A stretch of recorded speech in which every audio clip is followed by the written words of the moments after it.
All right, guys, today we got a very special guest in the house. She looks just as beautiful as she did 30 years ago. She's super talented. We're talking about the one, the only, Christina Babydoll Solis. Christina, how you doing today? I'm doing really good. Thank you. I'm so excited to be on the show. Thank you so much for your time today. So with my interviews, I like to start at the beginning so the audience can really understand who you are and where you came from and how you got to where you are today. Okay. So where were you born? I was born in Oxnard, California, which is like 60 miles north of Hollywood. And yeah, I was just brought up in a well, when you're little, you don't know what your status is, you know what I mean? But I didn't come from a mom dad type situation. My mom was a single mom, and I came really late in life for her. Like, she was 43 when she had me. So I had a lot of older siblings, which were like also parents. So I had a lot of eyes on me because I did grow up in a town, I didn't grow up like in a neighborhood. I guess I was. So I did. I just had a lot of people like looking after me, so I didn't go the wrong direction. You know what I mean? So there's a lot of pressure to be good, and so with that, and all my sisters went to UCLA, and they, to me, they were like perfect. And I knew I didn't want that. I didn't want to go to school. I didn't want to go to beauty school. I didn't want to go to any school. After high school, just did not. So, they set the bar really high for yes, you. and I was like, bar really high for you. yeah, that wasn't me. That was me in my head. You know what I mean? Like, so I did do the college thing for a while. It just wasn't the same.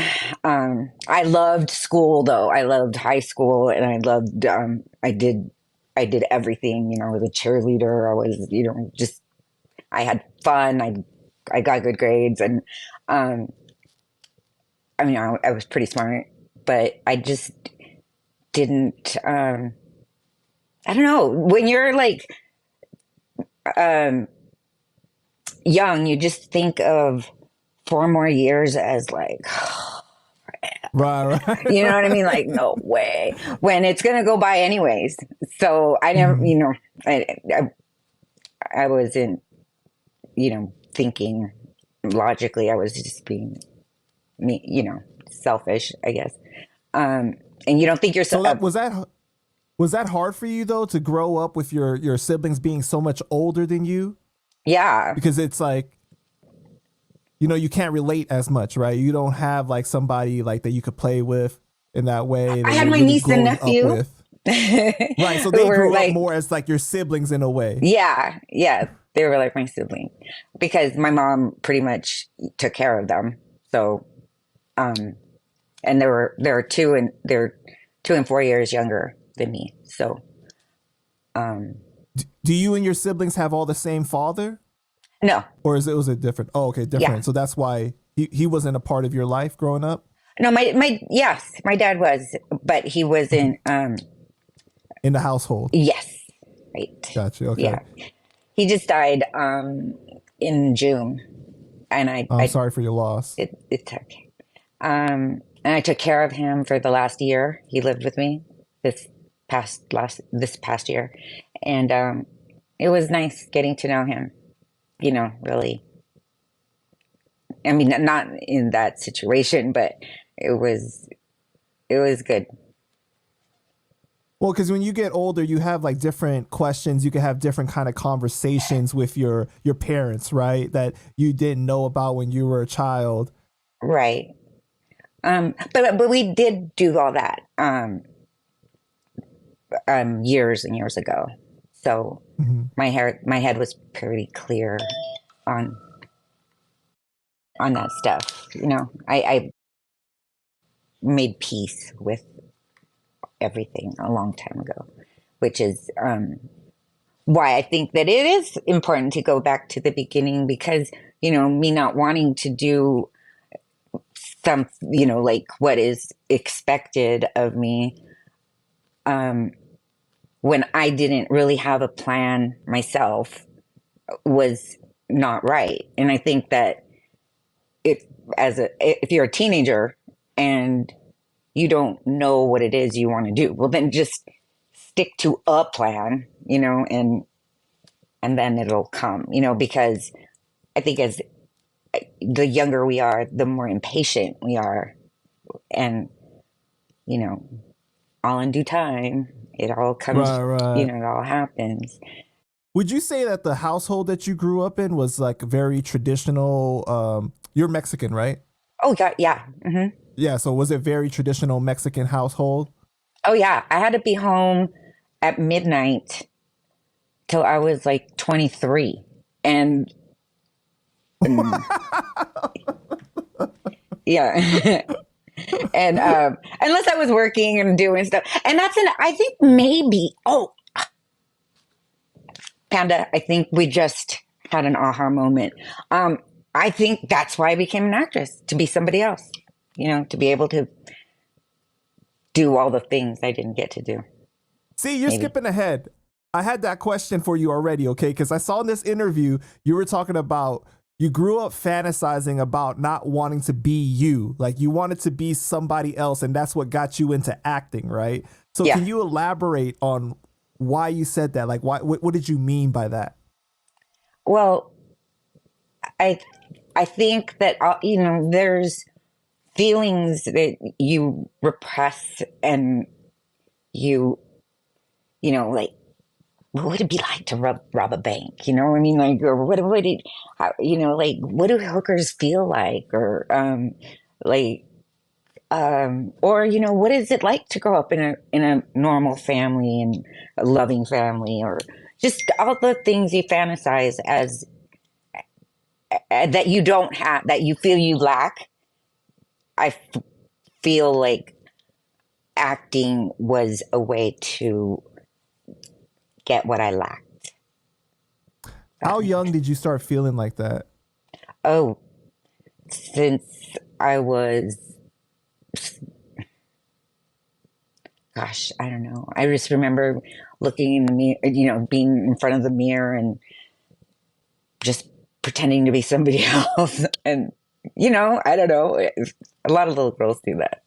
I'd put like stuff on my head and pretend it's my hair, and just, I would always dress up. I played Barbies like way into my not way into my teens, but like, I was a little girl for a long time with a lot of fantasies of, fairy tales and everything. Because you said that you dealt with a lot of the repressed feelings, and that made you want to go in that direction, to feel that way. Is that right? No, I just had a lot of fantasies, and like I believed like in fairy tales, and also, there's a dark side where, you you want to know what it, like breaking the rules and stuff like that, but being able to do it in a pretend way, so I guess the household was very strict. You said the household was very strict, so then like your imagination was like, whoa, what would it be like if I was able to break these rules that obviously I can't do in real life because of the household that I'm in, right? Right. But like I remember, I remember telling my mom, she would be like, "Be home at this time or that time, or whatever," and I'm like, "Well, I could do whatever it is you think I'm going to be doing before then, as well as after, right?" And she said, "Then do it." You know what I mean? Like, I'm like, shoot. But really, there's really nothing good going on after midnight out there, anyways. There really isn't. That's true. And now that's the voice of you being a mom and knowing that now, though, right? Yeah. See, so. Yeah. The after party is a bad idea. The after hours, nothing good. Go home. So when you were a kid, were you like into music or sports or anything like that? I was into yes, music. Me and my friends, my neighborhood friends would, we'd sing and we just had so much fun in my little neighborhood. And I did cheerleading and I danced and I was in a dance, Mexican folklorico, like folkloric dance group till I was 12, I think. And yeah, kept busy, really busy. And had a lot of family around me, of course.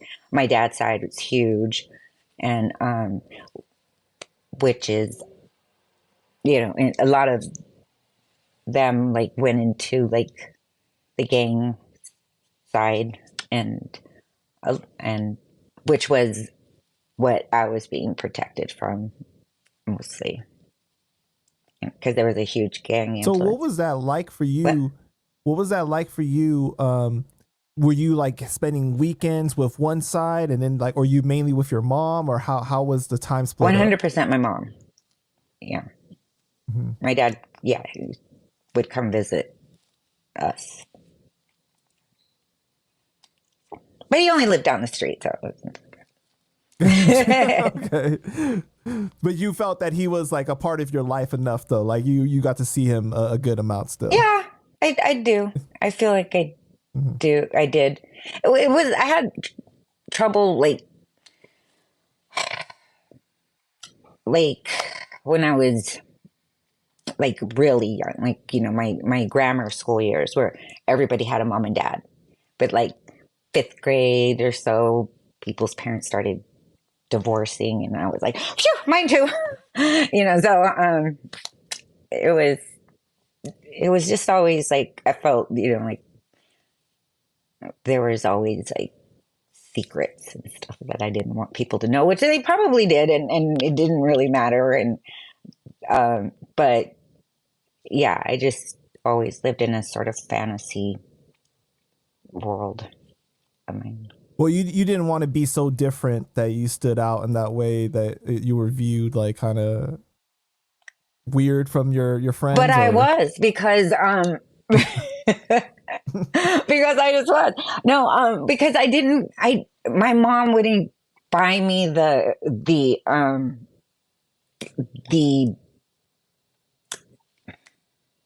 clothes that would have made it so much much more simple. So I didn't fit in that way, just not that I was, how there's people that are in gangs and then there's people who are just, the culture. Right. Yeah. I couldn't even do that. Like stretch belts, no. Babydoll shoes, no. Like pretty much black, no. Khaki, no. And like it was just because you grew up real in the LA culture, so the khaki suits, everything, the right Nike Cortez, like, right. Yeah. Yeah, and you could dress that down, and so but no, anything that meant gang affiliation was a no. Were you even allowed to wear like the standardized LA hat? Nope. Nope. And then in 5th grade, I went 6th grade. I went to private school to Catholic school, and till my senior year, I went to Oxnard High School over a boy, which was kind of stuff. Wow. So like that was a shift for you then, right? Was that a weird change for you to go to Catholic school for that amount of time? And to go to public? Yeah. Versus because you were in public, then you went to Catholic school, then you went back to public, right? Yeah. Yeah. It was What was that experience like? Oh, I really liked, I'm really grateful for the way it happened. Because private school, I believe, is set up for you to succeed, and public school, yeah. So like, because I went to private school, I mean, yeah, I pretty much had done my requirements, like, so, but I don't know if they still have these, but we used to have something called the proficiency test. Like, if you had to pass like this standardized test, and you start taking it your freshman year, and you have 4 years to pass it, right? It's Right. like writing a perfect paragraph, or just basic stuff, and so in private school they don't require that, right? So I'm like, okay, give me a test or whatever. And so I didn't want to take a math class in my senior year, but I had to, because you had to be enrolled in a math class in order to take the test. Makes no sense. Anyways, and I'm like, oh.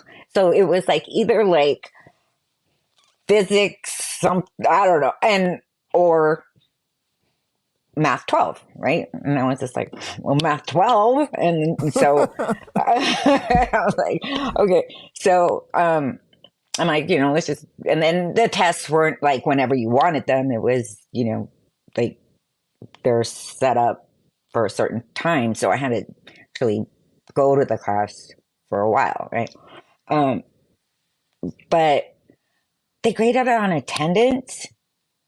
I was like, how do I have a C in this class? And they're like, you were absent 3 times without an excuse. I'm like, what? Yeah, that to me like was like, how, I had 5 PE classes. I had to take my clothes on and off 5 times. It made no sense to me. Like, if I was wearing the same clothes, um, that would be like a mark off, and then that's how I think that they set you up to fail. Do you know what I mean? Like, it Yeah. had So nothing like to do. in private school, you kind of get a little bit more privileges of like choosing like certain classes or like that are outside of the norm, like that Well, you you don't can't get do in public. graded on attendance. I mean, I think that would show in your work, right? Mm-hmm. Um, you don't get marked down for your for just being like, or things that aren't under your control, or yeah. I think the rules are very clearly defined, where in public school, like, sometimes even the teachers can make their own rules and stuff, you know. Now, one thing I do want to highlight is that you spoke about you receiving support from your family when you wanted to be an actress, right? Yeah. And you said that at that age, not you specifically, but people in general are seeking validation from someone, and it's hard when people put you down. Now, the reason Yeah. why I wanted to highlight this specifically is because when you're pursuing a dream, especially something unorthodox like being an actor, right? Mhm. It's not the most common career path. So it's a lot of times people will project their insecurities on you, like, oh, you're not going to be able to do that, or, or that's too difficult to do. And I'm glad that you were able to have that support, because sometimes that can be the difference in whether or not you choose to pursue something, especially early on when you have that kind of dream. Absolutely. Yeah. You do need support. Um, you need people on your side cheering you on. And I found that in my family, and I also, the people that I was more afraid to disappoint were the most excited for me. So, That's um, great. and then, um, and again, I put these extraordinarily inachievable, like, demands upon myself to do it, but it worked. I mean, I think we're so capable of doing whatever it is we set our minds to, and and if you stay on the train track long enough, you're going to get hit by a train, you know? Yeah. Do you remember like the moment that you decided, hey, I want to be an actress? Like, this is what I want to do with my life. I think I was born that way. Like I I don't think there's anything else I would want to do. Wow. So like from a child already, like you were saying, like you wanted to, like you tried to pretend to be other people and everything. So, but like, was it after high school that you were like, because you said you did the school thing, but then it just wasn't for you, like even though you were getting good grades. Yeah. And but no, you know what? It wasn't like that. It wasn't for me. It was just like at that time I was so burnt out on school that going to more wasn't possible. It wasn't, I just couldn't do it. Wait, what was the question again? I'm sorry. Just like that kind of like that moment where you were just saying, all right, I'm going to try this career path. Like, I'm not going to go to school anymore. I'm not going to try to do a regular job or anything, but I'm really going to try my hand at acting. Um, yeah, like when I was failing, when I was just not doing well in school, like it's just not, um, it wasn't, I wasn't happy. I needed to pursue my passion. So I actually met my friends that I, um, hung out with in college would be like, oh my gosh, there's an open call and on this and that, like because it was in LA, right? So I lived in West LA, so at Santa Monica City College, we would everybody wants to be an actor in LA, like it's this Right. they do. And there's this open call for this, that, the other. Let's go. And they had like no cares. They were like, let's just go. Let's just go see. And so they motivated me to just go see. You know what I mean? Like just see what happens. And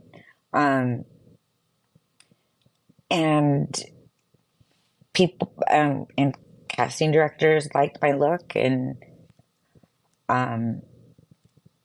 people believed in me from jump, and I think that, I mean, I didn't get everything, and yeah, this is not the profession you want to get into if you're thin skinned, because everyone tells you what they think of you, and you're like, discusses what they don't like about you, and you're like, I could hear you, like I'm right here, and but so you just have to take it with a grain of salt and just move on. I was too old for some things. I was too young for others. I was too Latin, too not Latina enough. I was, too skinny, too fat, too this, too that. It was always, and you know what? They're looking for to sell a product or to. They have something in mind. It's not you. Move on. You know what I mean? It's whatever. So, right. It's definitely a tough business. Definitely yeah. not an easy business to be in. No. Was it in the beginning? Did you take those kind of things to heart and like just realize that eventually that you had to let it go, or you just kind of were always like, no? Eh? I got a manager right away. Who was really hyped on me because she said I was 21, and she's like, you look like you're 13, and I'm like, okay, and I'm like, I'm 21. You speak English with no accent, and I'm like, yeah. And do you speak Spanish? And I'm like, oh yes. And then so I spoke Spanish, and she's like, with no accent. And I said, no. And then I'm like, oh, it's my first language. And she was like, oh my God, like she made me feel like she found a diamond in the rough. You know what I mean? Like I possessed everything that she was looking for. And that just made me feel so special, till I walked into her room with 30 other girls that look just like me. but Just like you? but Really? you go to casting calls, and yeah, it's not going to be, there's going to be specific types, there. So. And then your first role was in the movie Out for Justice, right? With Steven Seagal? Yes. How did that come about? Okay. So when I got my manager, she was like, but first you have to take, some classes, and they're not going to let me just go out there, right? And these acting classes were amazing because they just taught you how to get the job, which I don't think acting schools teach you that. Later, I went to conservatory, but this was just get the job. Worry about the acting later. But we did do, acting stuff too. But that was the best thing that I could have ever done. And at about 3 months into classes, my manager said, okay, I'm going to send you out on something. They're looking for your specific type. It's not that big of a role, and whatever. So I went to the casting call, and they sent me straight to producer. And when I got there, the producer was Steven Seagal. And I'm like, oh my God, a buffalo. And then she's like, oh, what did you call me? And I'm like, a buffalo. And then he goes, why? And I said, well, because I said, you're my mom's favorite actor, and her favorite movie is Above the Law. And he goes, okay, like you didn't know where this was going. And I'm like, oh, and she can't say above the law, so she says a buffalo. And and he goes, let's call her. And I'm like, okay. So I'm like, Mom, you're not gonna believe who I'm talking to. And I'm like, above the law, and she's like, a poco. And like, so she gets on the phone with him and invites him over for enchiladas, and like it was cute. And he came? And my mom got me my first job. He came to your house to eat the enchiladas and everything? Wow. That's a great story. Yeah, he lived in Santa Barbara, so it's kind of on the way. Right. Yeah. And so how was that experience for you doing that first film overall? Oh, and then he went to go visit my sister when she got brain surgery. He was just always a really good guy to me. I really do appreciate Steven Seagal. He taught me a lot of stuff. Whatever people say about him wasn't true for me. So anyway, just to clear it up. He just always thought of me as like his daughter or little sister. So. And then what was the experience overall on set, like doing the film? Like how did you enjoy that? Oh, it was awesome because it was like a $50 million project or more probably. It was awesome. I was just like always calling my manager like, why is this person following me, and why is there, like it was surreal. Like they hire people to stand in to light you that look just like you, and like everything was freaking me out. I'm like, oh, who's that? Like, why is she there and not me? And it's like, well, because she stands there to get lit, and then it's like, well, why can't I do that? I mean, to me, I felt like I was getting paid way too much money for something that I would have done for free. Do you know what I mean? And how big was the role? Oh, You've never seen Out for Justice? You're not a Steven Seagal I haven't fan? seen it. Oh, It's actually the best Steven Seagal movie of all of them, I think. Um, what's I better? played Juliana Margulies' little You said the sister. best Steven Seagal film? I think it was different. I liked it. I liked it because it was Better than his film with DMX? well, I liked it better than Above the Law. I don't know. Above the Low, I'm sorry.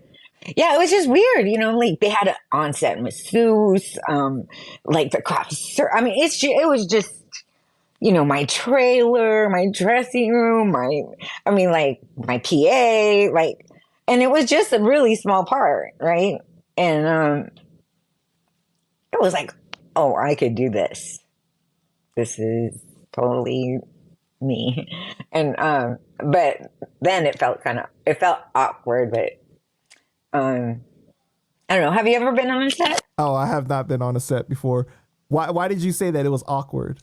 Oh, because of all the attention that, are you okay? Do you need a massage? I mean, it was like a week of pampering. It was really cool. Wow.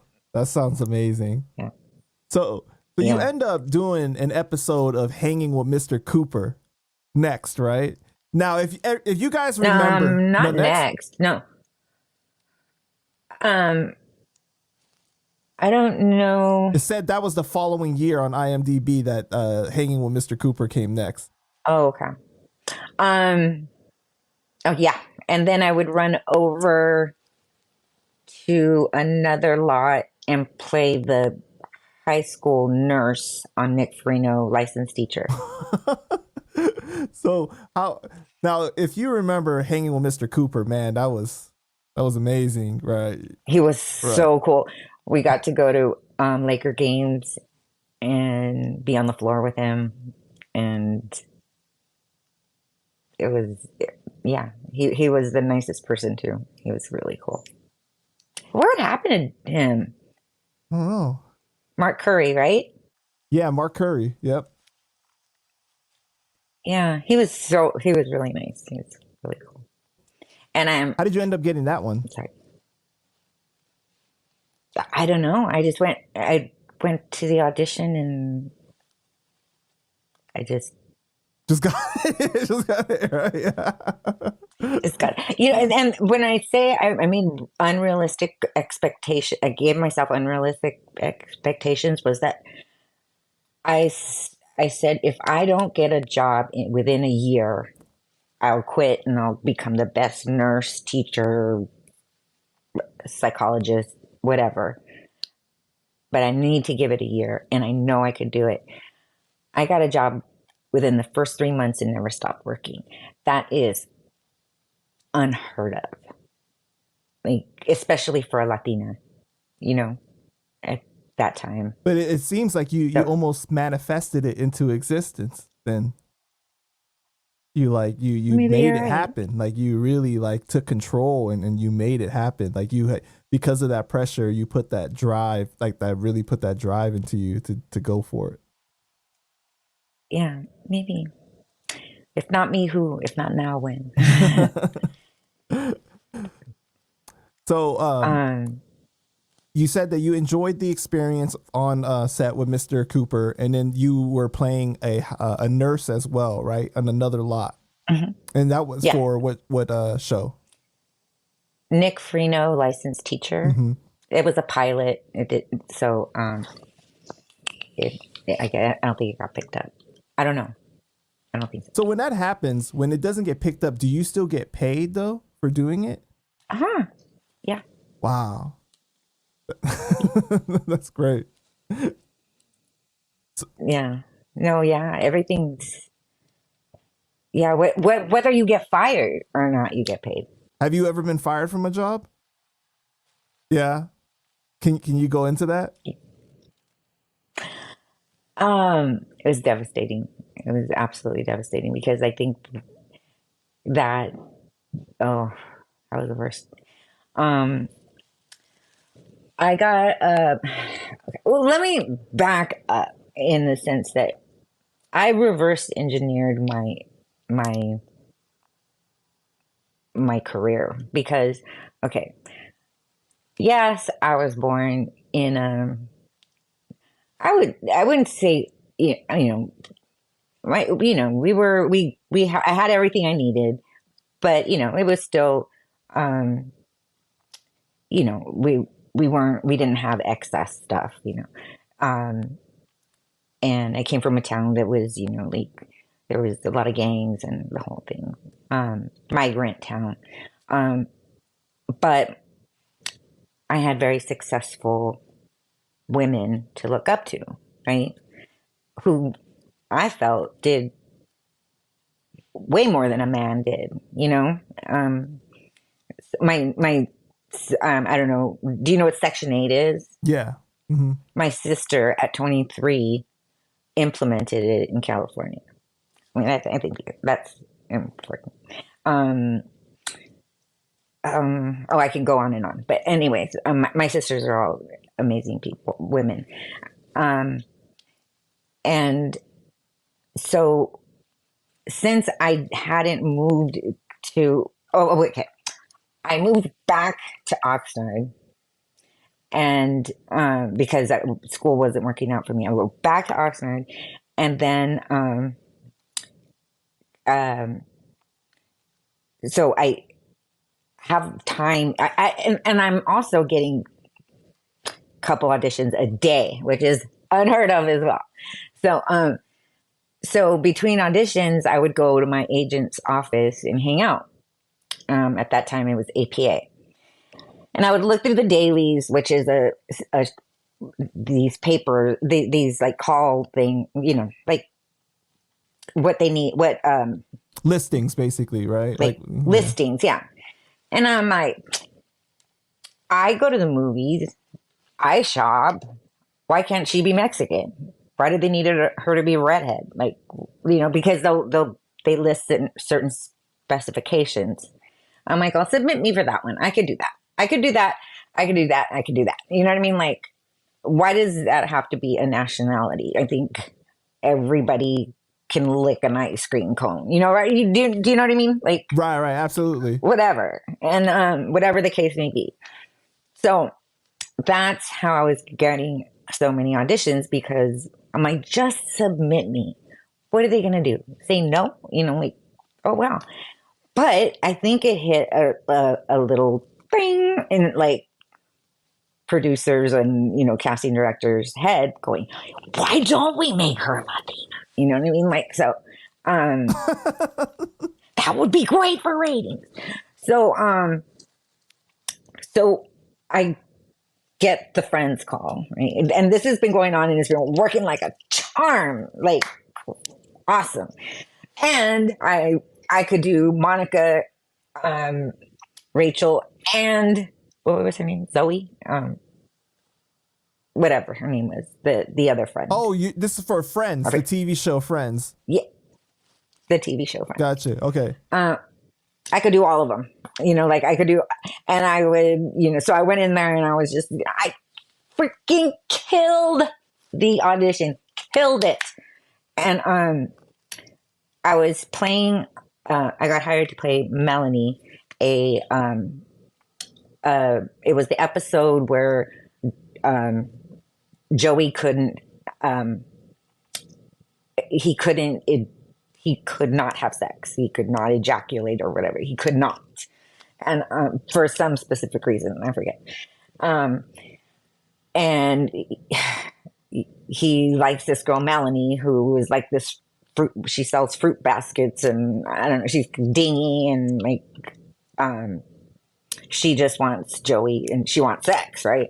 So I don't know. So they have her, the friends say, well, why don't you just please her? And then he was like, what? Like, so that was what that was about. And, then, but what happened men? Was, what did I say? And men, and they were like, huh? Like, please her? Like, What a concept. So, so I went to the set, and now I'm moving to LA, right? But I haven't changed my address. So I get the script, and it's not the same script, right? And I'm like, shit. And then like I'm like reading it like really fast and like going, oh shit, oh shit. And, they're all really friendly. Everybody's really friendly. And the last one in is Jennifer Anderson. And she's like, she's like, okay. Like, okay, and who's Melanie? Who's Melanie? And then I'm like, me. And then like, she looks at me like through the top of her glasses and it's like, oh, that freaking psyched me out. I thought she could have been thinking, what a brilliant idea to make, that she's Latina. But in my head, I was going, she just psyched me out, and she just got in my head, and I wasn't getting. It never occurred to me my scripts were going to Oxnard, and I was going, shit, why aren't I getting the rewrites? And so that's what happened. I didn't know my lines, and I wasn't prepared, and I was nervous out of my. It was just, I don't know, maybe self-sabotage. I don't know. A fear of success. Because I feel like I loved acting. I loved doing what I do, but I never wanted to be like tabloid famous like that. Okay. No. So you like doing like the indie films and everything, but you weren't like trying to be the Billboard or like the. I wasn't trying to be Salma or Jennifer. I wasn't. I wanted to be more of an Elizabeth Pena. Like consistently working with doing everything, but not getting like back then tabloids were in so much, and I didn't want to be like criticized and scrutinized by everyone. Gotcha. And so you ended that up when I was little. So you ended up getting fired from that because you weren't getting the rewrites and everything, and so you weren't prepared. You didn't know your lines, and also because she psyched you out because of the look she gave you. Did you take the look as more of like she was looking down on you, or she was like being judgmental, or it was like more? Yeah. Okay. That mean girl. Had you dealt with something like that already on set before, like dealing with these other actresses or actors? Did you receive like that kind of vibe from people before? No. And the thing is that she's really nice. She's really got to know her later, but she can be, she can come off like that, but it's not, it's your insecurities, not hers, It's not intentional. Like she's not doing it with malicious intent. Yes. Gotcha. Okay. And Phoebe was the girl. They were all so nice, and it shocks me to no end that Matthew Perry went the wrong way, like Matthew Perry, right? The one who died, the friend. He never gave you that kind of vibe. No, very Ivy League, very like you could tell he was, he had that dream life that the American dream type life, that I so much wanted. But I could tell he came from a mom and dad who loved him very much. had a dog and a sister. I just like, he just to me seemed, and I believe he was from a very close and um, you know, uh, the American dream family. Like the white picket fence and everything. Like I understand what you're saying. Yeah. Yeah, and smart. Mm-hmm. He's so smart, so kind. Um, Someone that would talk you out of something like that, Like I just thought he had logic, like that would never be him, but he would totally never turn his back on somebody that was in that situation. Is how I remember him. Right. Yeah, and Courtney Cox. At that time, I was training with a personal defense coach, like physical personal defense, and just because some, I'm in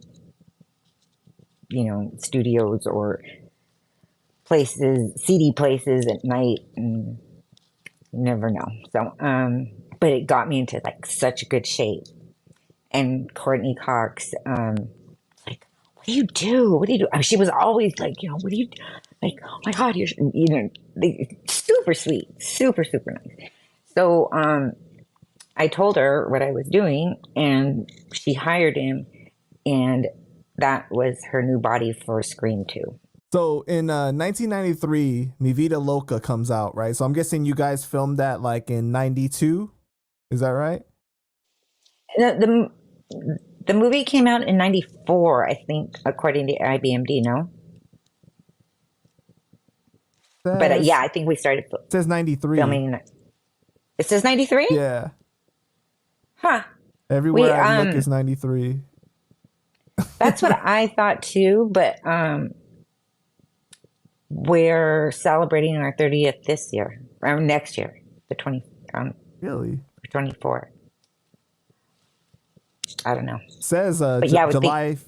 Oh, that is really weird. So it says it's a 93, and then you're right. I guess it was released July 15th, 1994, even though like all these places say 93.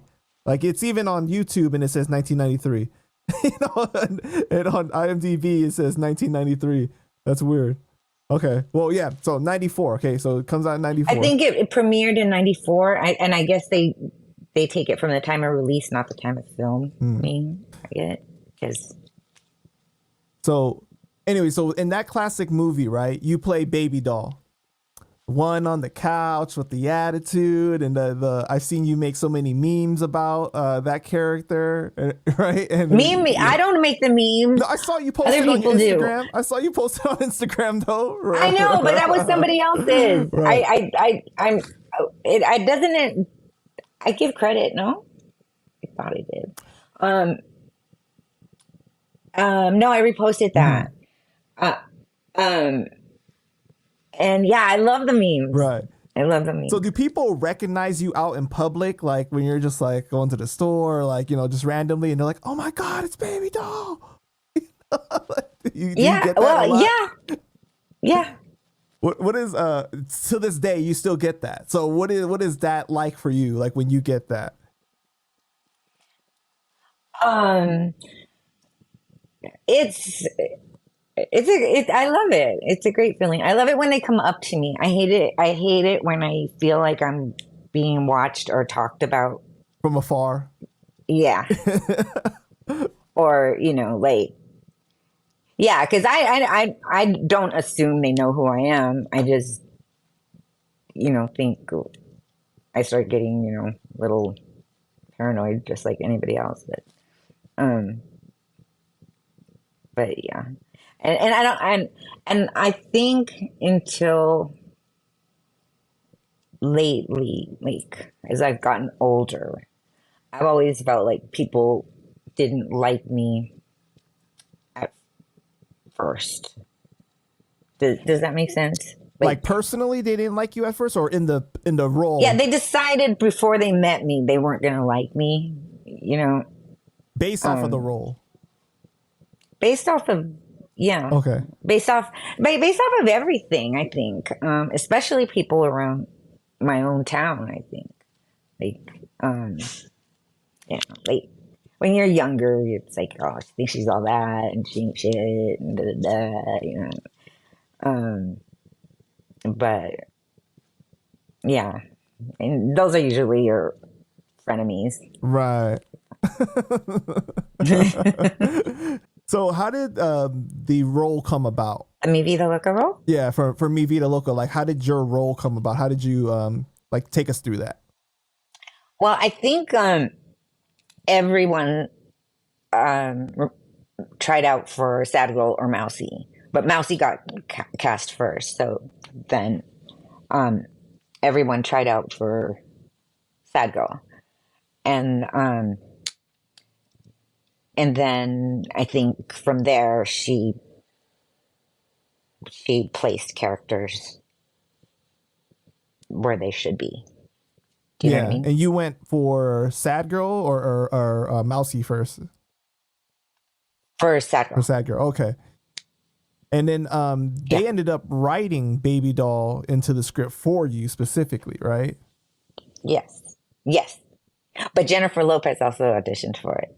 It was, and they gave it to me. So. Over J Lo. Wow. Okay, take that, J Lo. So, what was the experience like on set filming that movie? It was way different than the Steven Seagal. It's like no budget, none. Um, so again, I turned into like a schoolgirl because I did not gangbang. I do understand the the codes and the Politics. you know politics on it. Um, didn't want to offend anybody. I think it's harder to authentically play a part of your culture that you're not a part of.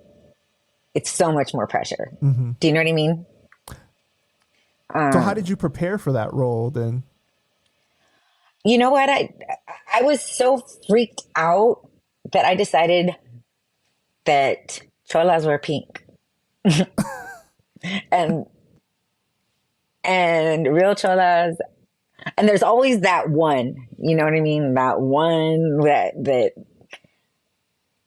in any group, and not even that one that just you know knows everything that um she just gets around, like she does what she wants, like, I wouldn't consider Babydoll a hoe, but she was a lot more um in it for herself.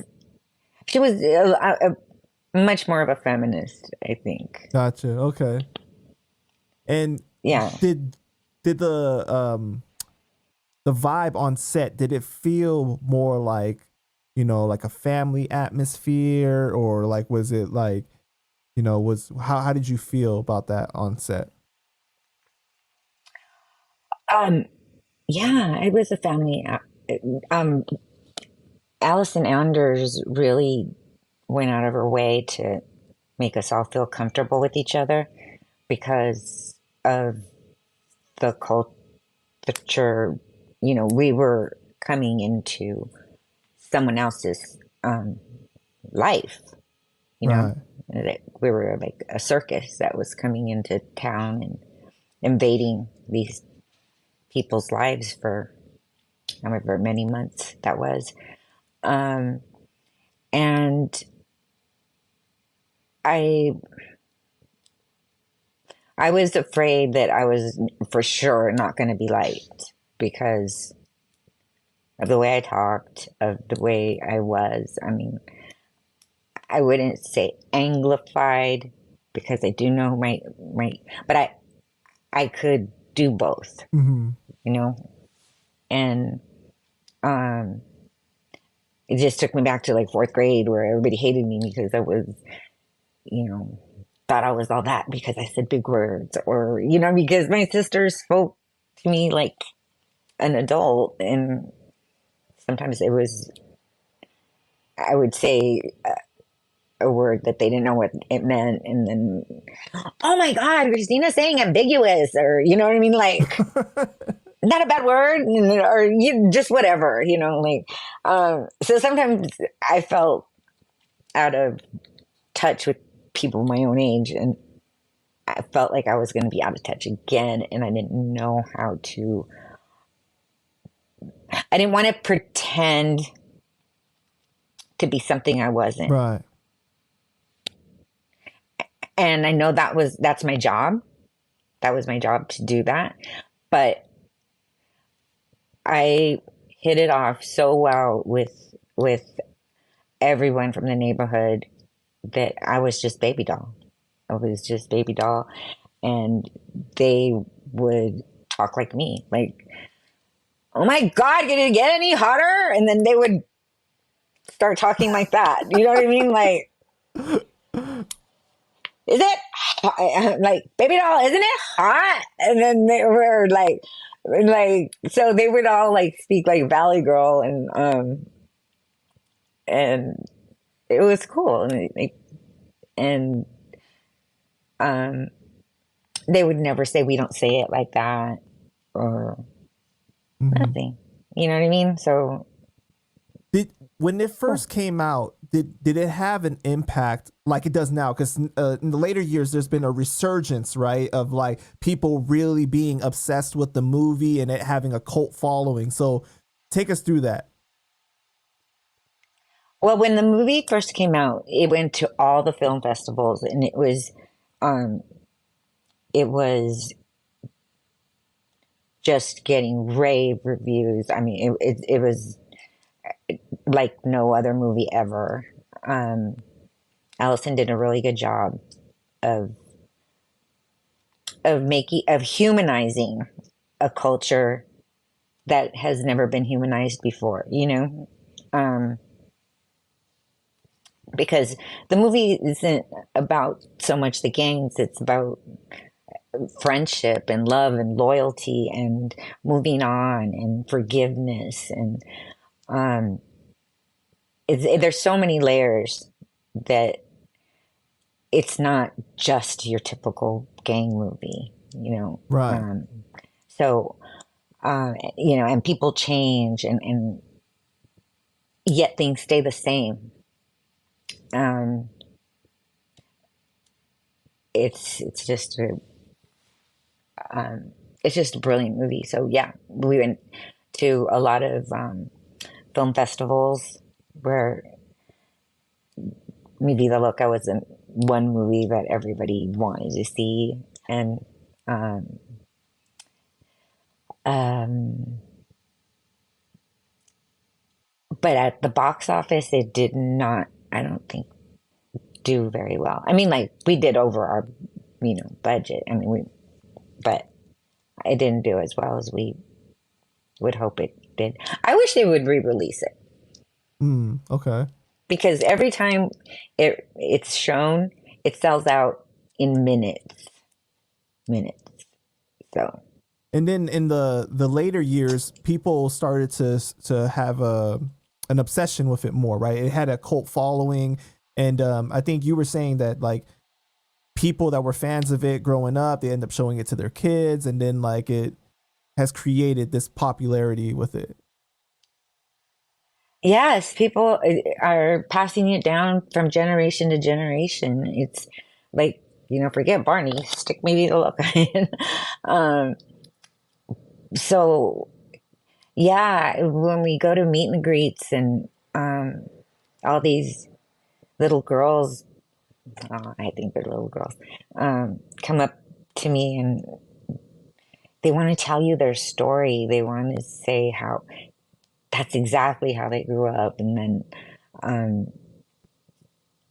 it's just um, so humbling to have touched such a deep rooted feeling in someone and set it free, you know? Right. Yeah, that's a different kind of feeling knowing that like something you were a part of was able to touch somebody on a deeper level. Totally. Has anybody come up to you and said that, you know, I experienced what Mousy and Sad Girl experienced with being with the same vato? You know?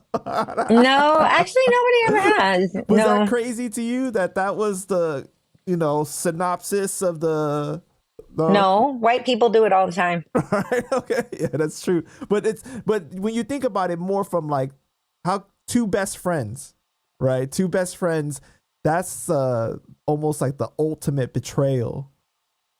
It is the ultimate betrayal. Right. I was trying to be nice. But you know, Right. But whether you get pregnant or not, it happens all the time. yeah, it's very I mean, unfortunate.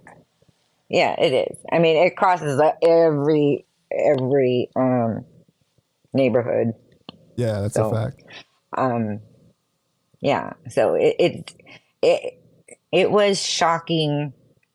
I think, and I think that um, Latino people frown upon it way more than other cultures.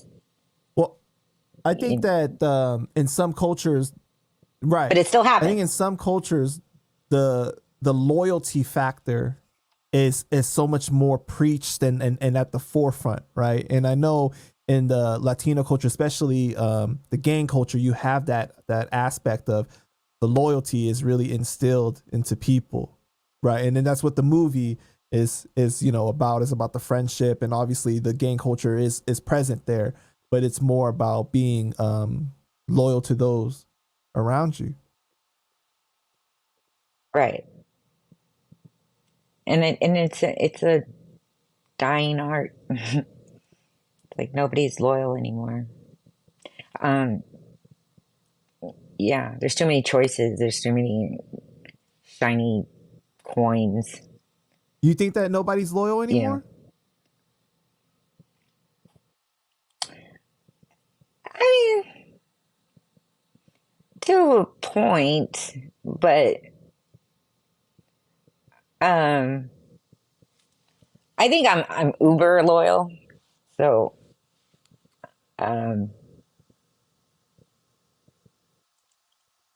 I don't know. Like, It's a brave new world with the introduction of technology and how life has become somewhat more complicated in certain aspects. So I can see what you're saying about how there's what you were saying, the shiny coins, and how there's like other things that get into the way that become kind of part of the temptation now, where it really tests your loyalty for friendships, relationships, everything.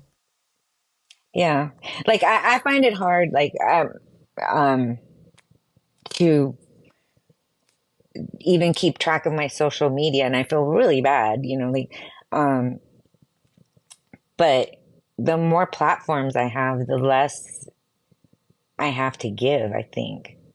Like, I can't get into TikTok. Like, my TikTok's like lame. And I have two accounts, and I don't know how that happened. And I need to get rid of one. Um, but yeah, I, TikTok's lame. I just stick to Instagram and try to, you know, um, answer all my DMs, and Right. not all the time. Like, I don't get alerted and stuff like that, but because it does take up a lot of time. The It job, does. the job, It's a job in itself. yeah. To stay on every social platform is just too much work. So I heard from an unknown source that Joker Bird was afraid to make a move on Babydoll.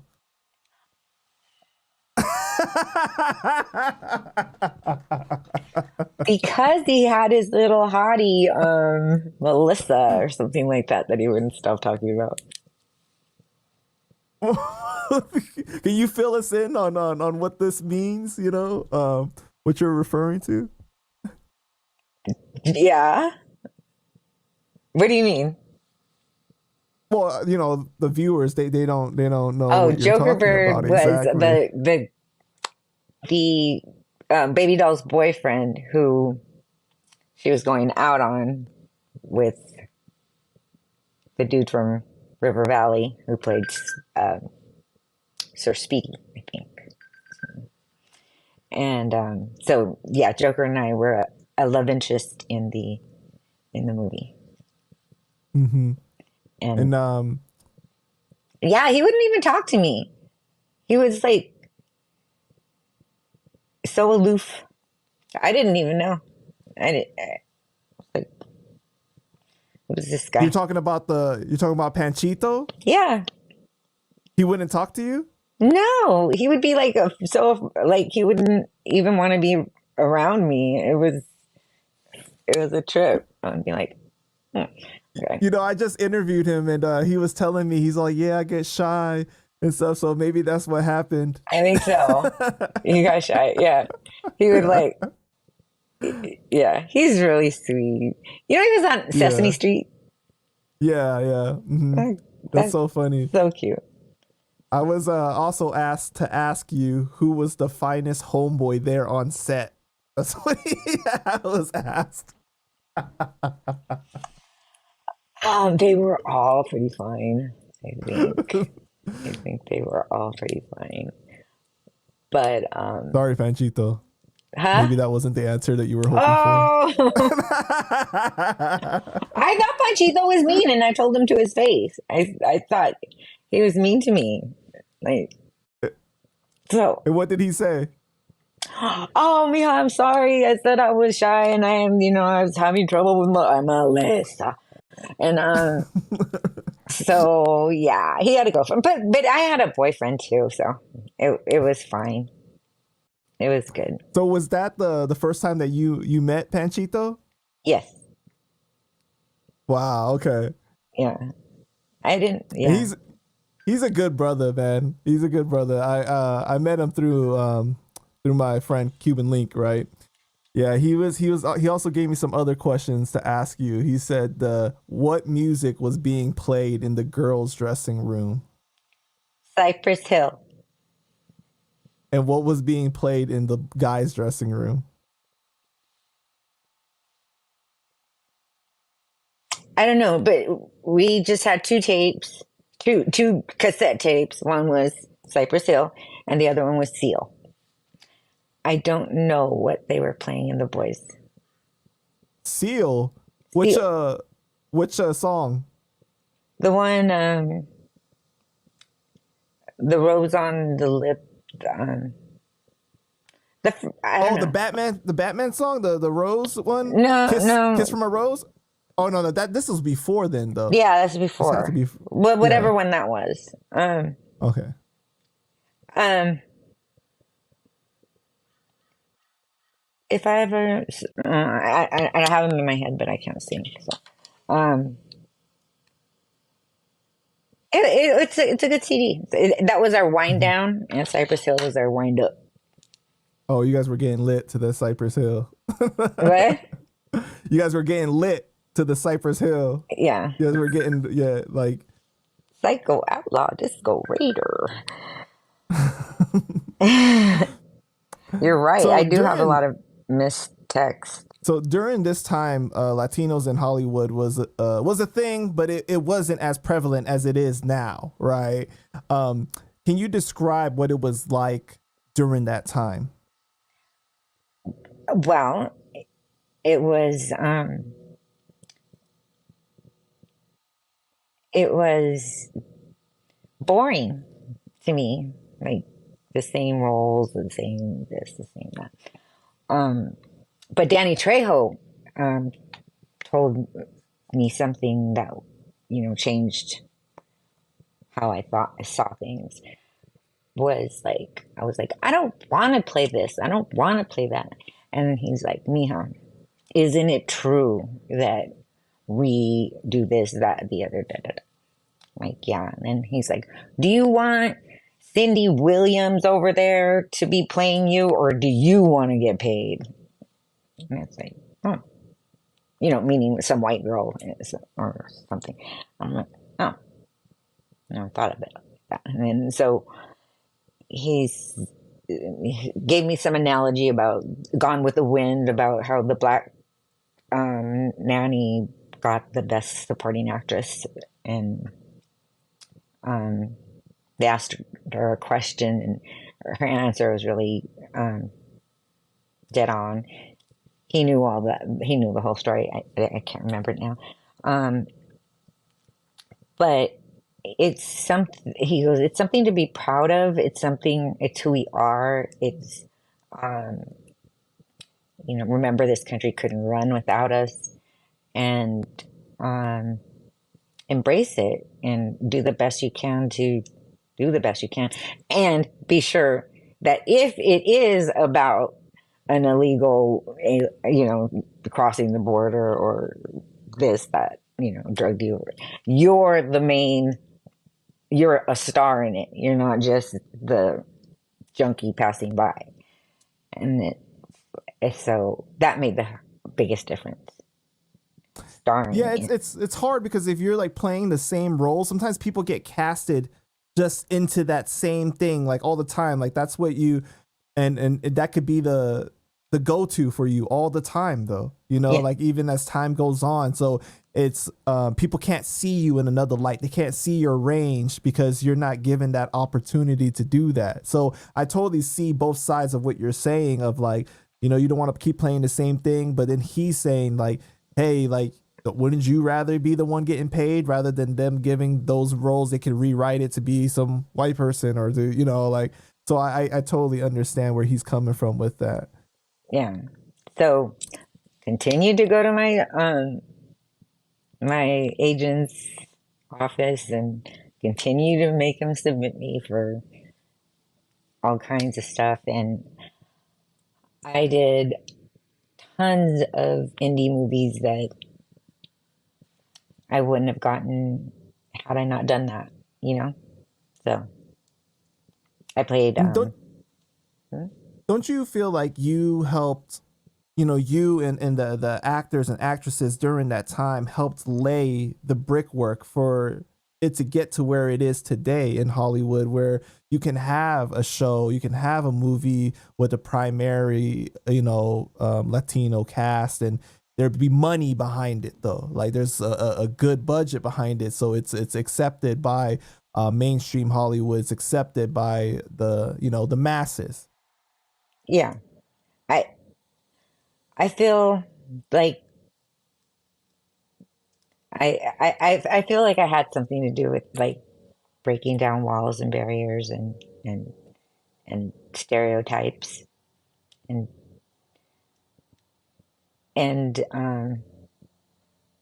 like even interracial relationships, like I feel like the Wizards of Waverly Place was something. Do you know what the Wizards of Waverly Place is? No.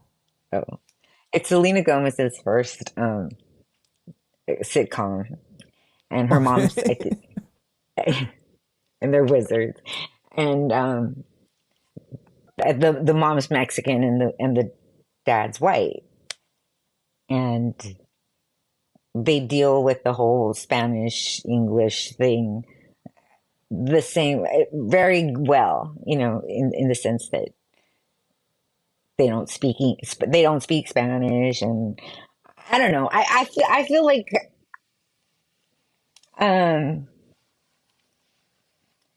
because I maybe I wasn't the one to break, to make it happen, but I think I said the seed. I planted the seed, You still really helped lay that brickwork, even if you're not the, wasn't the main actor or actress to, kick down the door like that. Like your contributions are still there, and people that know And of your yeah, work, and it's, definitely appreciate what you were able to bring to it. Um, and when you're talking about the whole interracial thing, are you referring to the whole married with children situation? Because back then you didn't see it as much, I guess, the interracial on screen. at all. Yeah. So, but then like eventually you starred in an episode of Married with Children as Esmeralda, right? And Mm. you were real sassy in your role with Bud Bundy, and you were saying, I was going to the convent the next day. I was sowing my wild oats. you were like saying, you won't be wearing your clothes much longer. That was fun. That was the probably my favorite set and cast. They were such a family. They were so inclusive, so nice. Um, yeah, they were all amazing people. Yeah. No and you drama after 13 years. It was really great. and you were on for one episode, right? You were the one that gave Bud Bundy a good time, Hmm. right? I de-virginized His Bud. first time, and his expression was hilarious in that scene where he said, "Damn," like he was so excited. He was so nice. He was a good guy. So in 1997, you appeared on an episode of Moesha, Hmm. and how did that come about? Same process. No, actually, I think I just got called in on that one. Um, I did that with Willie Barcena, who's an amazing, amazing comedian. He played my husband. Um, yeah, if you ever get a chance to see Willie, go see him. He's amazing. Um, yeah, that was just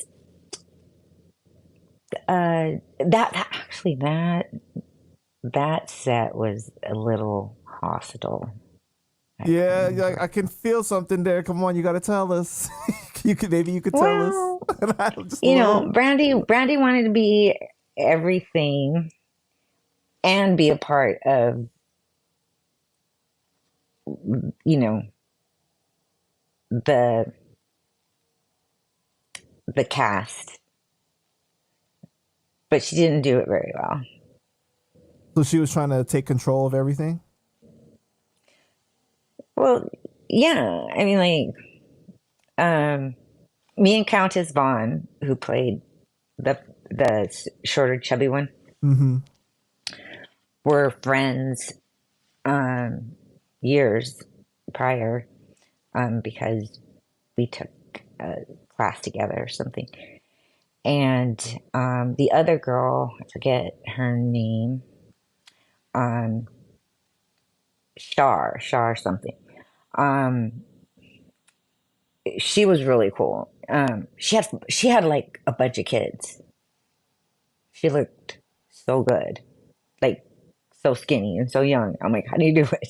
And like, um, her mom used to just take care of her kids, and she just they didn't really like Brandy too much. I don't think Well, because so we'd all be like sitting like together eating lunch or something, and Brandy like a typical diva be like, why is she sitting here? And it's like, about you, she's talking about you. yeah, and it's like you sit like over there, or Countess was like, girl, I've known her longer than you. You go over there. I mean, they were that like in their face, you know what I mean? In Wow. Brandy's face, yeah. Like you go. Um, she said, I'm just kidding. Yeah, so, What was your reaction when you're seeing this happen? Like you were like confused, or you were just like, wow. No, Countess jumped right in, and um, But I mean, like your yeah, thoughts inside your head, you're just like how did you take bitch. it? Oh, okay, got you.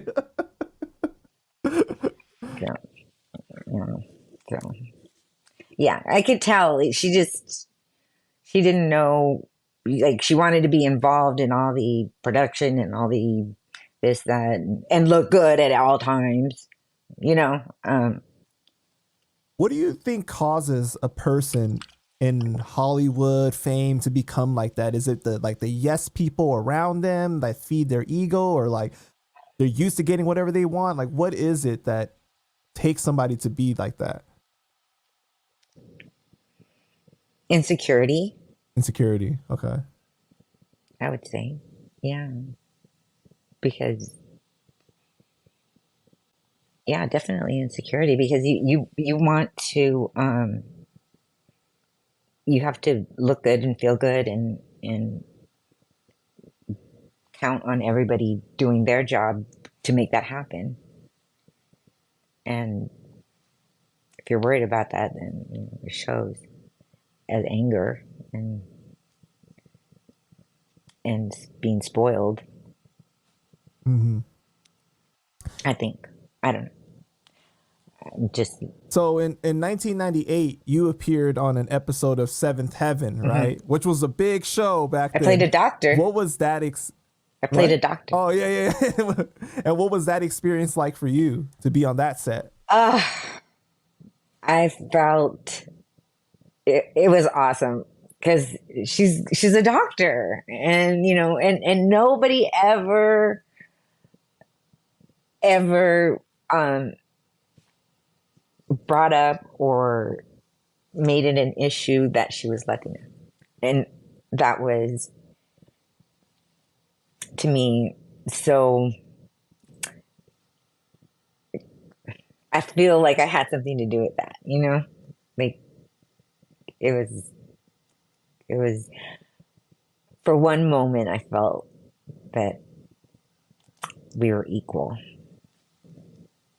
As far as like you're saying because of your status of being able to play a more prestigious role, or what exactly? A role not normally associated with Latino people.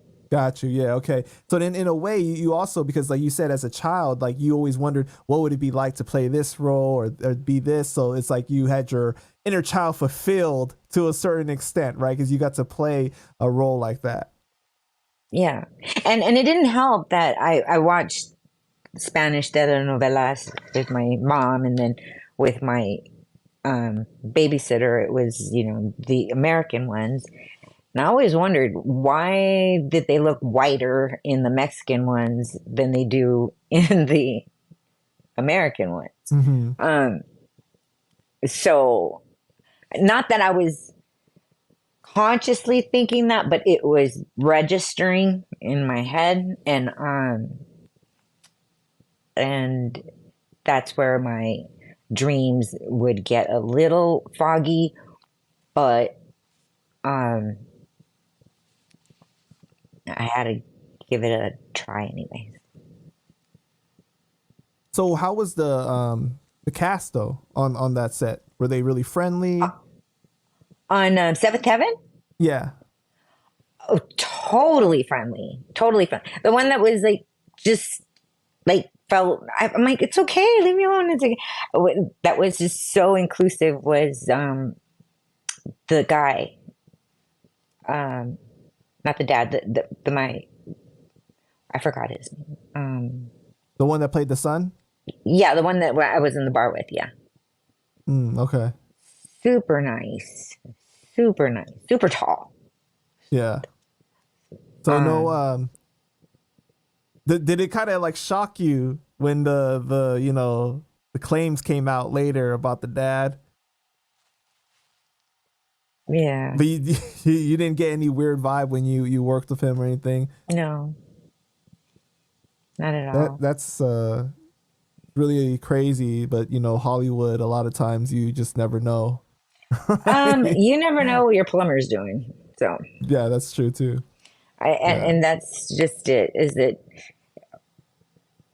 if I were in that situation, would I take a risk of doing something like that? I think I would repress it. Right, right. Yeah. Yeah, for sure. Because, yeah, I mean, knowing that if you get, that's not good. I mean, he's ruined, right?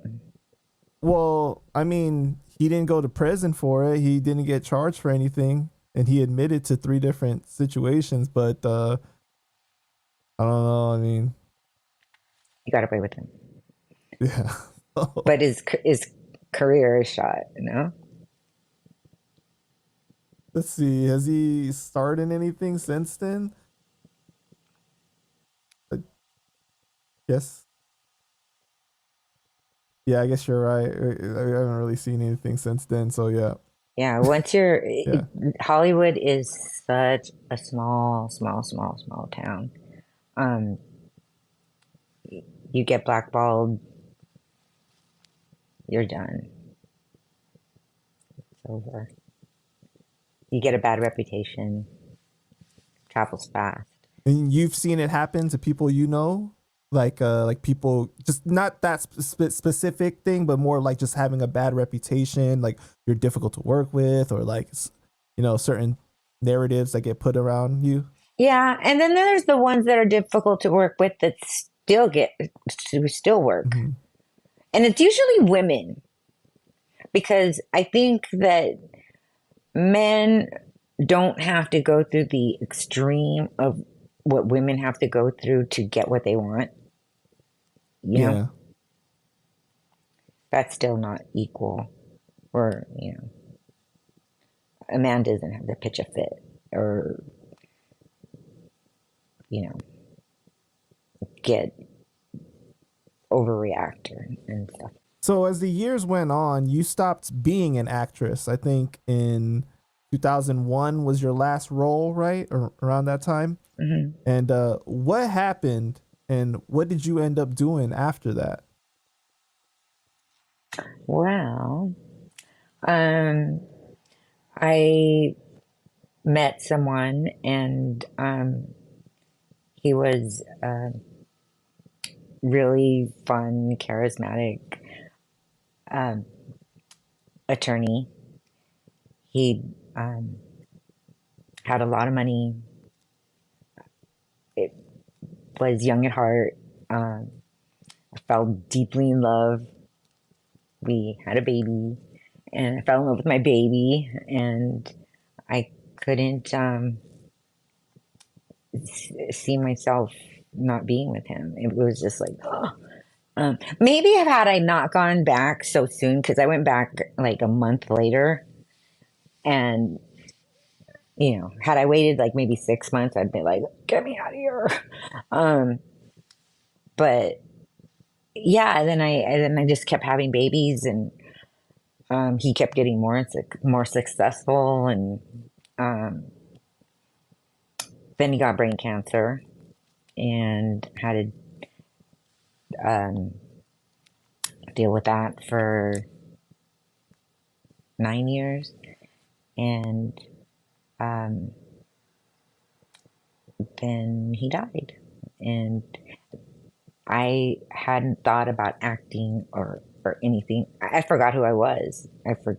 I mean, without him, I didn't know who I was. And he was white and an attorney and well respected. And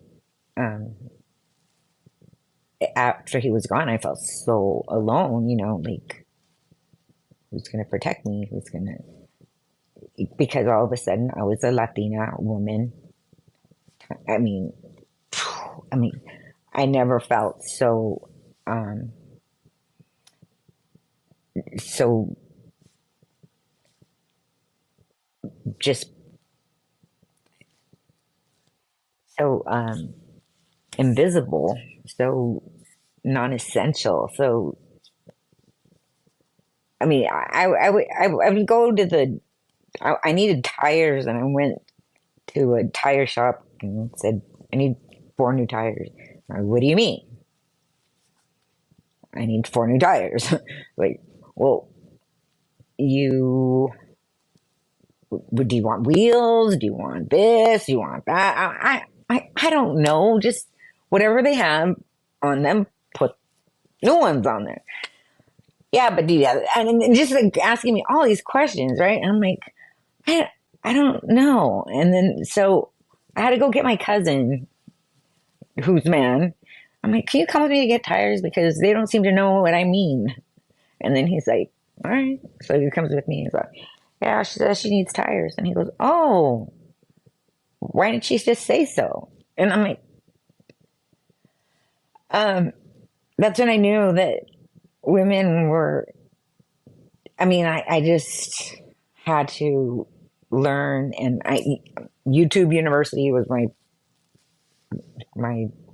lifesaver, because I would look everything up and make sure I knew what things meant or how things are supposed to go, so I didn't get taken because people saw me and thought,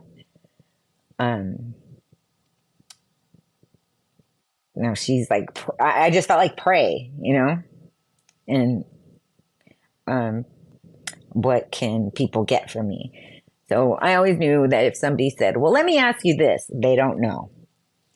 And what else what do people say? I don't know. There was like these phrases that people say that used to just make me go, oh, see ya. You can't help me. You know what I mean? Like, do you know what I mean? Yeah, absolutely. I understand. Yeah, like you go to somebody for help, and they either A, don't know, or B, want to know more, and without you, like, they're going to take your idea or your whatever it is and run with it. And so that's where I became less trusting of people, especially men, because, and a lot of women too. Like, I lost all my friends because I wasn't single and ready to mingle, nor was I um um I don't know. I wasn't trying to take their husband. I wasn't. When my husband died, I thought, I'm glad I did that. That was great, but I'm never doing that again.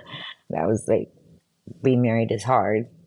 It's a lot of work, and it's not like the big things like that used to get on my nerves. It was the little things like tripping over his shoes, like him like leaving cabinet doors open that I couldn't reach to close, or just stupid stuff, Like, would I want to put up with that with somebody else? No. And so the moment I like saw something I didn't like, I'd flash forward 5 years and be like, and so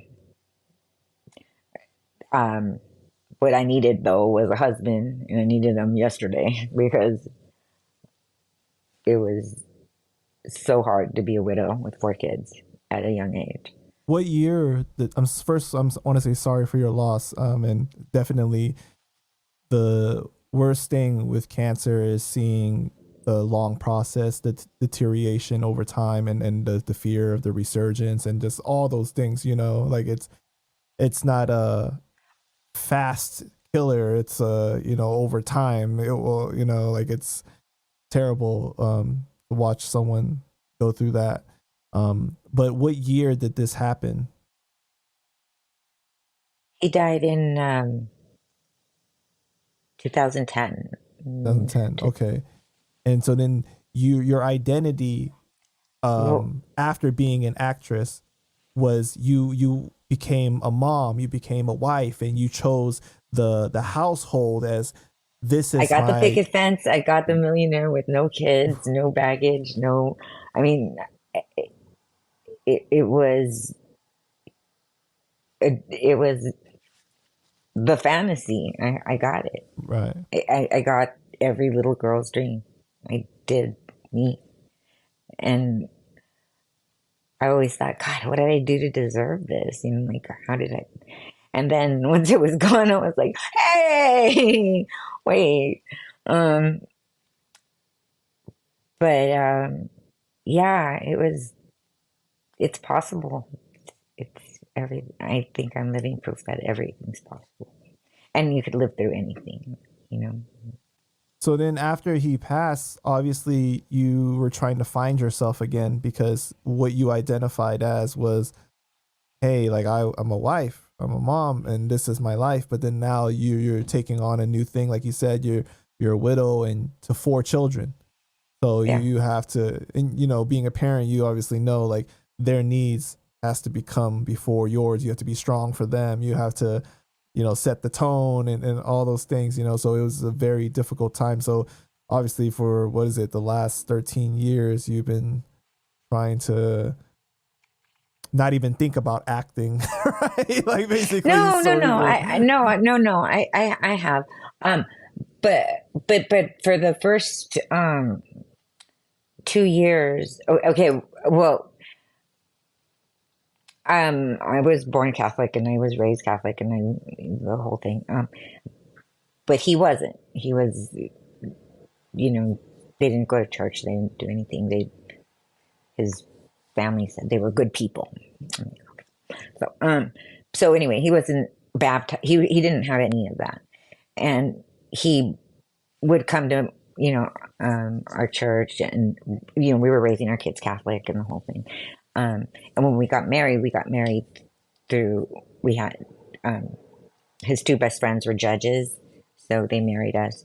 But he always promised that he would marry me through the Catholic Church, and so he had to take the 2 year RET. I forgot what the symbols are, but I mean, what the letters are, but for adult education to do their confirmation. But they knew he was sick, so they let him, you know, kind of do it online or stuff like that and turn in his stuff. But you know, who did it for him? Me. And so it made me understand the religion so much better as an adult than it did just, you know, being born into it, you know? So I felt like a rebirth of the church and an understanding I never had before. You know, that was stupid. That was this, that, you know, why do they do that? You know, sit down, right, you know, sit down, kneel down, stand up, and, you know, why? You know, like, but there are such specific reasons as to why. And when he died, you know, you do like at least 1 to 2 years of mourning, which I thought, well, I don't know why, but I'm down, you know, like I'll do it. You know, I don't know what to do, so I'm gonna just do what I should, what the church says. So I got to see the best thing ever about that was I got to see people for who they really were.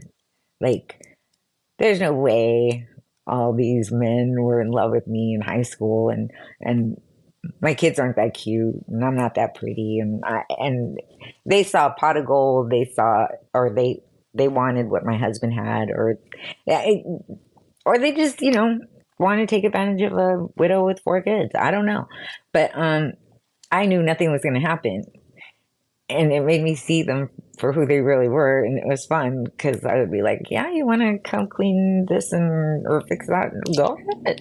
But nothing. But you know, so it's when they realized nothing was going to happen, it would, you know, it would be over. But towards the end, I started manipulating, not a lot, and because I needed a lot. I mean, I felt like I was on a deserted island. I mean, like it's just the most surreal. I mean, feeling losing your spouse, especially when he took care of everything. right. And he just wanted, I don't know, he was just an incredible person. And but what he should have done was, told me, like, so like taught me, like, or let me do the things I wanted to do so that I could, like, have that knowledge and skill and everything. Um, So you felt like you weren't independent enough because he did take care of everything. So when he was gone, like you didn't know how to do those certain things. I did not. I did not. I did not know. We had nannies, and we had maids. We had groundskeepers. We had. I mean, it was like the Oh, you're Steven talking Seagal about movie in that real kind of life. money. Yeah, he had a G6. Wow. Okay. Yeah, yeah, that kind of money. So, So I see the pot of so gold you're talking about now that people were looking at. Okay. yeah, and what made Bobby Karen like so loyal to her for so many years? Like, I don't know. I just a lot of questions. Um, but so that's why I brought in my cousins and my boy cousins because I needed men because nobody would listen to me because I was a woman, and I never felt that in all my life, not even in Hollywood. Um, and um, it wasn't until I got and okay, so that I started vlogging um, back then, and because I didn't know where to put the films. I didn't. I thought YouTube was a place that you store your stuff, but nobody else really sees it. I didn't realize other people did. You know what I mean? Right. Like, so I just needed it somewhere for them to go. So, um, had I continued that, that may have worked out for me. Like logging my children or my day or whatever. I just didn't think it was. I could have been an influencer. So um, have you made a decision to come back to acting now since then, or? yeah, I've been getting offers. I'm starting a movie with Jeff Garcia soon on. It's called the Book of Genius, and it's a really cute story. I do a lot of meet and greets. I when do I do? I'm coming out with my clothing line, and yeah, that's it. That's what I do. Mm-hmm. And you're talking about Jeff Garcia, the quarterback. Is that right? No, Jeff Garcia, the comedian. Oh, the comedian. Okay. All right. So you're coming out with a movie with him for is it like a love story or what is it? No, it's it's a movie about people our age who still live with their parents. Okay. So it's going to be a comedy. And when do you guys start on that? Um, I I I don't know. I think soon. Okay. It he's still looking for. I think he's looking for a way, the best way to distribute it. Gotcha. Yeah, but it's hella funny. It's really funny. Well, Christina, it was such a pleasure to speak with you today. I just want to thank you Oh, so I have much so for much your to tell you. time. No, no, no, no. I'm just You kidding. got more? Oh, okay, because we took such a long time. You know, I felt bad taking up so much of your time. But I just want to thank you so much for your time. Is there anything you want to say to the fans before we wrap it up? Well, definitely, I believe you should follow your dreams, your passions. If you don't know what they are, look around and see what brings you joy and find a way to get paid for it. There's more opportunities for that in today's day and age too.